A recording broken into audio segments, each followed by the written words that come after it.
The full episode is now available on Patreon and YouTube memberships. Please see the link in the description for more details. Speaking of no direction, I wanted to bring up an update. So, one of the big Ice and Fire Twitter accounts recently put an update on HBO's Game of Thrones slate.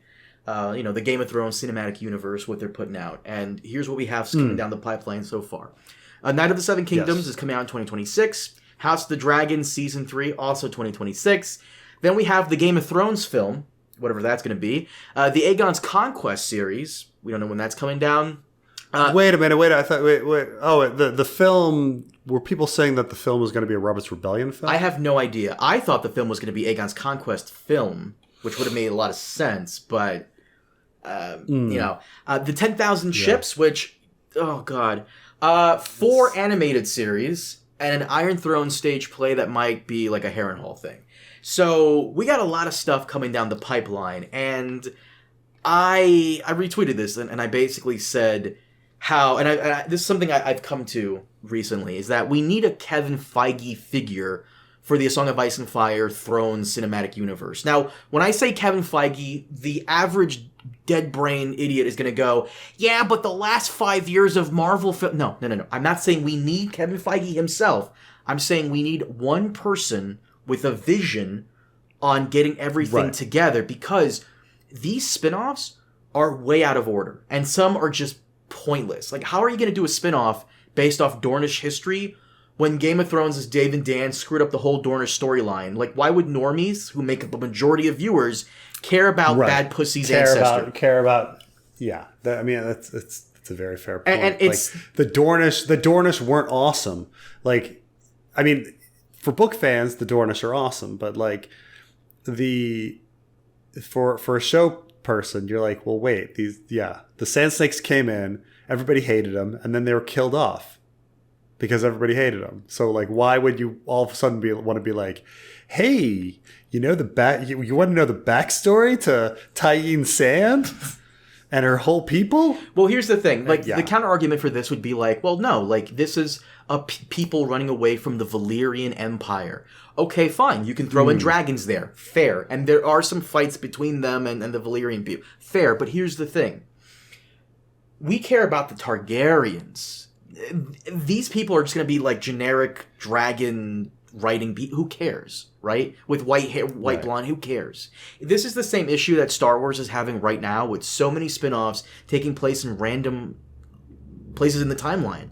They should have started, in my opinion, after Game of Thrones Season 8 finished, they should have started with Aegon's Conquest first, then moved on to Dance of Dragons Civil War, then maybe a Blackfire miniseries, then Dunk and Egg, or maybe skip Blackfire miniseries to just do Dunk and Egg, and then maybe something with Robert's Rebellion to close out the Targaryen saga, 10,000 ships, ET are all just a waste of money, because this series has always been about the fight for Westeros, the Iron Throne, the Starks, the Lannisters, Targaryens. Why are you going to do spin-offs that don't focus on any of that? That's like doing Star Wars without the Jedi, the Empire, Stormtroopers, and all that. And I know someone's probably going to say, well, what about Andor? Andor didn't have any of that Force stuff. True, but it still took place so close to the original trilogy and followed a lot of the same themes of hope and fighting against tyranny and all that. There were Stormtroopers, the Empire was there. Andor, despite being something completely different, was still so close enough to the source material that it fit in so well. Yeah. But E.T. So there's two ways that people usually producers have traditionally pushed material. Okay, you've got the spin-off and you have the backdoor pilot. And so when you talk about a spin-off, and you essentially take you have a hit show, and then there's one part of that hit show. You've got Cheers, then you've got one part of that hit show, Frasier, that people know. And so now when you start that new show, people care about a character in it. They're invested because they know that they have member berries about the other show. They already know this character. And so now they're already invested in this new spin-off show. Then there's the backdoor pilot where you're running your regular show, and then there's a random episode that's that you're roped into it. You're kind of tricked into watching it because you're watching MacGyver, and then there's a random episode about a guy named Todd or something. I'm making that up, but like but they have backdoor pilot. I think Mork and Mindy. There's a backdoor pilot, right? Mork and Mindy. Mork first appeared on Happy Days.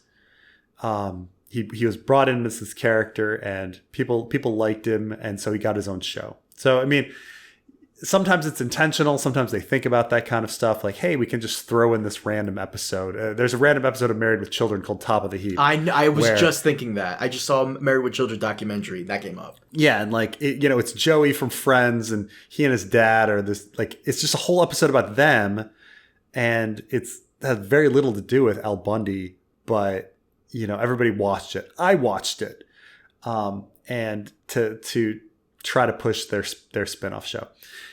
So the idea, though, is with both of these is that viewers are invested in certain things, and then you take a little bit of that investment and you like pull them into something new. So when it came to House of the Dragon, what people were invested in was, okay, well, we knew about Daenerys and her blonde hair, and we knew about dragons. Okay. And so now maybe we can get pulled in with that. And that's how they sold it. I didn't necessarily think it would be as big of a hit as it is. I was surprised, but it worked. And even the opening of the show frames it around Daenerys, in their opening crawl.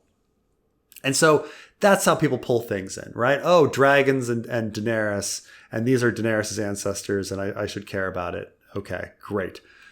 And so with Andor, it was kind of a piece by piece thing, okay? Like Rogue One was already the spinoff, right? Like, well, hey, do you like A New Hope? Well, guess what happens right before A New Hope? And then it's like, hey, did you like Rogue One? Guess what happens right before Rogue One with Cassian Andor? And you and I laughed. We made fun of it. We're like, that's not good enough. People don't care about this spinoff of the spinoff character. And people didn't tune in at first. Remember, Andor's ratings were horrible at first. It did well because it was a fucking brilliant show, and word of mouth got around. Whoever put the idea forward to release 3 episodes, those 3-episode arcs, whoever idea that was needs a raise. That person, genius move.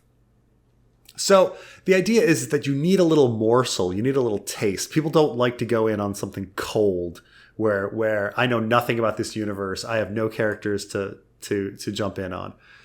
And so that's kind of the problem, with Nymeria.